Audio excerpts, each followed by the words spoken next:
como ter um casamento feliz. Muitos querem ter um casamento feliz, muitos querem ter um casamento pleno, um casamento bom. Mas como é que eu faço, então, para poder ter esse bom casamento, segundo o que diz a palavra de Deus? Primeiro que para a gente poder ter um bom casamento, nós precisamos esquecer tudo que nós aprendemos e ouvimos, às vezes na escola, na faculdade, nos filmes de Hollywood e por aí vai. E nós precisamos olhar para a Escritura e ver o que a Escritura diz sobre o que é um casamento segundo a vontade de Deus. E esse tema eu explorava aqui, Colossenses, no capítulo 3, versos 18 e 19, onde Paulo ele fala isso também em Efésios, capítulo 5, mas aqui ele é mais preciso, ele é mais objetivo. E ele diz assim, Colossenses, capítulo 3, verso 18 e 19, mulheres, cada uma de vós seja submissa ao próprio marido, como convém no Senhor. E maridos, cada um de vós ama a sua mulher e não a trate com aspereza. Isso é muito interessante porque aqui Paulo ele está tratando sobre o relacionamento da mulher com o homem, do homem com a mulher, dos filhos com os pais, dos pais com os filhos, dos servos com os seus senhores e dos senhores com os seus servos. Ou seja, ele está trabalhando essa questão do relacionamento. E quando ele começa a falar disso, ele começa primeiramente a falar da vida conjugal, da vida matrimonial, do relacionamento da mulher e do homem. E ele começa dizendo, mulheres, sejam submissas ao próprio marido, como convém ao Senhor. Eu creio que um ponto que realmente tem causado destruição no casamento é a destruição é a desobediência desse mandamento aqui. O mandamento da submissão da mulher em contraste com a liderança bíblica e masculina no lar. Então, Paulo aqui está traçando quais são os deveres da mulher e os deveres do homem. Então, a mulher, ele está dizendo que, se casada, ela tem o dever de submeter ao seu marido. Agora, o que é essa submissão? Será que essa submissão é uma subserviência? Será que essa submissão é uma escravidão? O que é submissão, segundo o contexto aqui que Paulo fala? Quando nós vamos ver essa palavrinha aqui no grego, ela é upotasso. E ela significa justamente obedecer e estar sujeito. É um termo que os militares usavam para organizar as tropas sob a liderança de um general. E o uso aqui não militar significa uma atitude voluntária de ceder, cooperar e assumir a responsabilidade de levar a carga.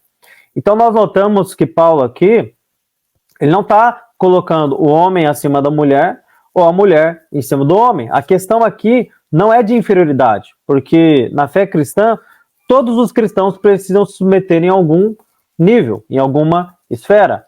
As mulheres aos maridos, os maridos a Cristo, as crianças aos seus pais, os servos aos seus senhores e por aí vai. Mas por que hoje nós olhamos para esse texto e às vezes enxergamos dessa forma, como uma escravidão, como uma subserviência? Ora, eu creio que muito por causa do feminismo, que trouxe essa segregação entre homem e mulher. Ora, nós olhamos para a Bíblia e vemos que a fé cristã, ela traz harmonia. O homem e a mulher, eles são iguais em valor, segundo o que a Escritura diz, mas eles possuem funções diferentes. O homem possui uma função, a mulher possui outra. Quando a mulher ela tenta usurpar a função do homem, não tem como ter um matrimônio feliz ou mais, que glorifique a Deus. Para que o casamento ele flua segundo aquilo que Deus estabeleceu no Éden, é necessário que se observe as regras e as funções que Deus estabeleceu para aqueles que almejam o casamento. Então nós vemos então que a submissão não é questão de inferioridade, mas é uma questão de obediência. Nós vemos que a submissão não é uma escravidão ou subjugação. Porque o marido ele não pode também ser um tirano no seu lar. O marido ele não pode ser um déspota. O marido ele precisa exercer uma liderança santificadora e amorosa.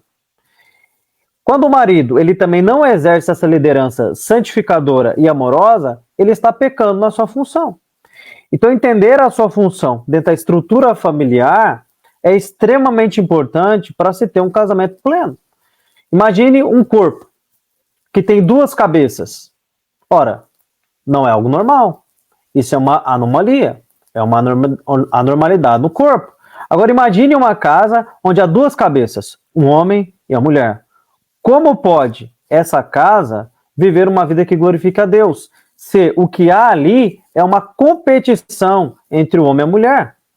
Então isso se torna uma tarefa impossível no lar. E essa tem sido a grande dificuldade na família moderna, onde o homem não sabe ser o cabeça, mas em detrimento a isso, a mulher também não se submete ao seu marido.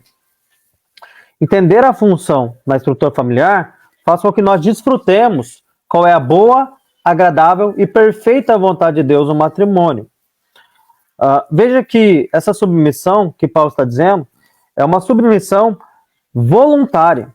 É estar debaixo de uma mesma missão. E que missão seria essa? Ora, glorificar a Deus. Viver uma vida matrimonial que exalte e torne grande o nome do nosso Deus.